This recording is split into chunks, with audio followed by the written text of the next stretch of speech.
do sol e calor, bem animada estou. Eu decidi fazer um bolo pra eu comer.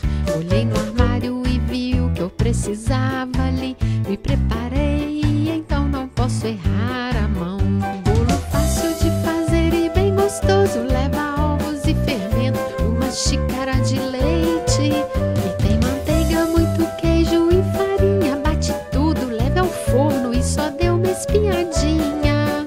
No relógio eu vi 30 minutos, mas fui estudar e li um livro bom demais. O bolo no fogão, deixei mais um tempão. É muito bom, daqui a pouco eu vou comer. Um bolo fácil de fazer e bem gostoso. Leva ovos e fermento, uma xícara de leite.